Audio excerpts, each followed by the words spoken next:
আমরা অনেকে বলি না আল্লাহ তুমি আমাকে ধৈর্য ধারণ করার তৌফিক দাও, না, এই দোয়াটা আপত্তিকর দোয়া। আপনি আল্লাহর কাছে বলবেন না যে আল্লাহ আমাকে ধৈর্য ধারণ করার তৌফিক দাও। কেন জানেন? কারণ রাসূল সাল্লাল্লাহু আলাইহি ওয়াসাল্লাম বলেছেন ধৈর্যের সাথে বালা মুসিবত নাজিল হয়। তার মানে ধৈর্য তো ওই ব্যক্তির আসবে যার বিপদে সে পতিত হলো। এজন্য তুমি কেন আল্লাহর কাছে ধৈর্য ধারণ করার কথা চাইবা? তার মানে তুমি যেন বিপদ আপদ চেয়ে নিচ্ছ যে বিপদ আপদ আসুক আমি ধৈর্য ধারণ করবো না। বরং রাসূল বলছে তোমরা আল্লাহর কাছে বলবা আল্লাহুম্মা ইন্নী আসআলুকাল আফওয়া ওয়াল আফিয়াতা ফিদ দুনিয়া ওয়াল আখিরাহ, আল্লাহ তুমি আমাকে দুনিয়া এবং পরকালের সমস্ত বালা মুসিবত থেকে আল্লাহ তুমি মুক্ত রাখো। আমাদেরকে এই দোয়া করতে হবে। এজন্য আর যদি আমাদেরকে আল্লাহ বিপদ আপদ দিয়েই ফেলে তখন যেন আমরা ধৈর্য ধারণ করতে পারি, সেটা আমরা আল্লাহর কাছ থেকে চাইবো। যে বিপদ যখন হয়ে গেছে আল্লাহ সেটাকে মেনে নেওয়ার তৌফিক তুমি আমাকে দান করো। তো বন্যার যেই সমস্ত অঞ্চলগুলোতে আমরা যদি আর্থিকভাবে সহযোগিতা করার ক্ষমতা রাখি আমরা সেখানে করব, আর না হলে প্রতিনিয়ত আমরা আল্লাহর কাছে দোয়া করব।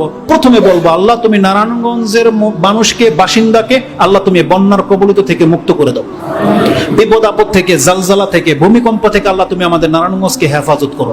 আমাদের মাঝে অনেক পাপ আল্লাহ, তারপর তুমি আমাদেরকে শাস্তি দিও, পাকড়াও করো না, বরং এই নারায়ণগঞ্জের মধ্যে দিনকে কায়েম করে দেওয়ার মতন মানুষ তুমি আমাদেরকে দান করো, এবং আমাদেরকে আমাদের অঞ্চলকে নিয়ে ভাবার এবং তাদের কল্যাণ বয়ে নিয়ে আসার তৌফিক তুমি আল্লাহ আমাদেরকে দান করো।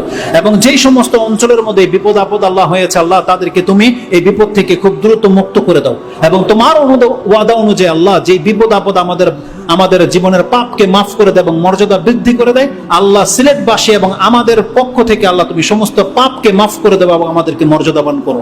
আমিন ইয়া রাব্বাল আলামিন। এবং যেই সমস্ত ভাইয়েরা দোয়া চেয়েছেন আল্লাহ তুমি আমাকে, আমার সন্তানকে এবং এই সমস্ত মুসলিম ভাই এবং মুসলিম ভাইদের পরিবারকে এবং আবু তালেব এবং জাহাঙ্গীর ভাই যারা তলব করেছে আল্লাহ তুমি প্রত্যেককে তুমি শিফা দান করো এবং আমাদেরকে বিপদ মুক্ত করো। এবং আল্লাহ সুবহানাহু ওয়া তাআলা তুমি আমাদেরকে স্বাচ্ছন্দ্য এবং সফলতা দান করো, যাতে করে আমরা অমুসলিমদের কাছে মুখাপেক্ষী না হই।